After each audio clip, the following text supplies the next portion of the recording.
بسم اللہ الرحمن الرحیم۔ السلام علیکم ورحمۃ اللہ وبرکاتہ۔ سلسلہ زیارت مدینہ منورہ کے حوالے سے آج انشاءاللہ ہم ایک تاریخی حیثیت رکھنے والی مسجد جسے مسجد غمامہ کہا جاتا ہے اس کے حوالے سے انشاءاللہ چند ایک معلوماتی باتیں ہم کریں گے۔ نبی پاک صلی اللہ علیہ وسلم جب مکہ المکرمہ سے ہجرت فرمانے کے بعد مدینہ المنورہ کے اندر تشریف لائے تو جہاں آپ نے بے شمار مساجد کی تعمیر کی، جس میں مسجد قباء شریف ہے، مسجد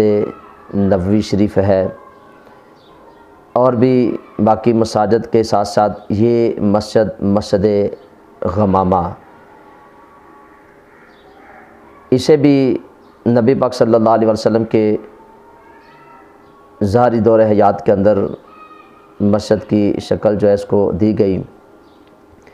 جب حضور یہاں تشریف لائے تو یہ ایک میدان تھا، اور نبی پاک صلی اللہ علیہ وسلم اس مقام پر جہاں پہ آج مسجد غمامہ ہے تو یہاں پہ آپ عید کی نماز پڑھایا کرتے تھے، اور جنازے کی نماز بھی اسی مقام پہ پڑھی جاتی تھی، اور پھر نبی پاک صلی اللہ علیہ وسلم نے اسی مقام پر اپنے غلاموں کو، اپنے صحابہ کو نماز استسقاء جو ہے وہ پڑھائی۔ اور اس مسجد کو غمامہ جو کہا جاتا ہے اس کا کی جو وجہ ہے وہ بھی یہی ہے، کیونکہ عربی میں غمامہ بادلوں کو کہا جاتا ہے۔ جب نبی پاک صلی اللہ علیہ وسلم نے یہاں پہ نماز استسقاء پڑھائی تو روایات میں ملتا ہے کہ بہت زیادہ چل ملاتی دھوپ تھی، سورج نکلا ہوا تھا، گرمی تھی، شدید گرمی میں جب اس مقام پر اس میدان کے اندر نماز استسقاء کا اہتمام کیا گیا تو جب نماز استسقاء کے لیے حضور وہاں حاضر ہوئے تو بادلوں نے نبی پاک صلی اللہ علیہ وسلم اور صحابہ کے اوپر آ کے چھاؤں کر دی، حضور کے سر کے اوپر بادل جو ہے وہ جمع ہو گئے، تو اس لیے اس مسجد کو مسجد غمامہ کہا جاتا ہے۔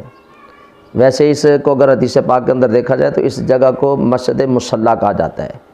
لیکن کیونکہ اس واقعے کے بعد اس مسجد کو مسجد غمامہ کہا جاتا ہے، آج بھی اس کے جو مین دروازے کے اوپر لکھا ہوا ہے وہ مسجد غمامہ لکھا ہوا ہے۔ تو اس مقام پر نبی پاک صلی اللہ علیہ وسلم جو ہے وہ جنازہ پڑھایا کرتے تھے، اسی مقام پر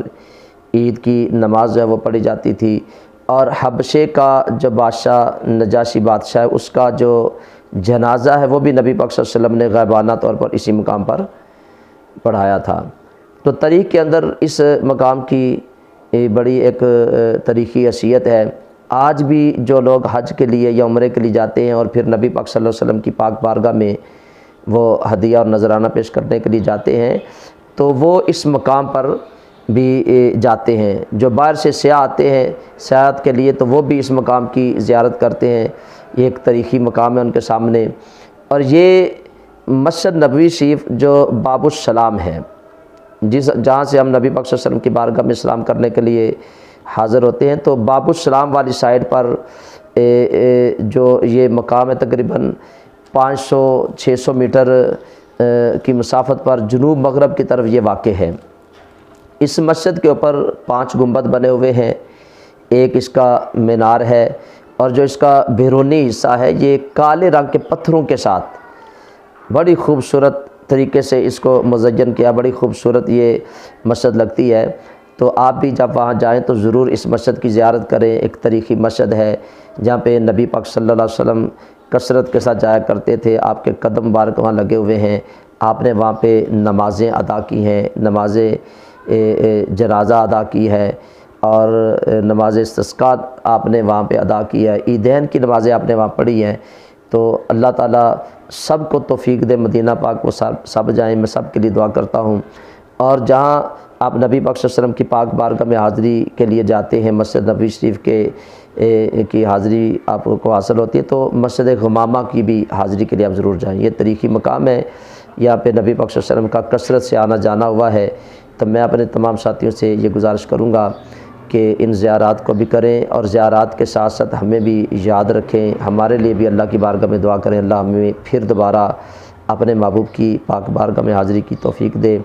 تمام مسلمانوں کو اللہ تعالیٰ اپنے محبوب کے مدینہ پاک کے اندر اپنے محبوب کی بارگاہ میں حاضری کا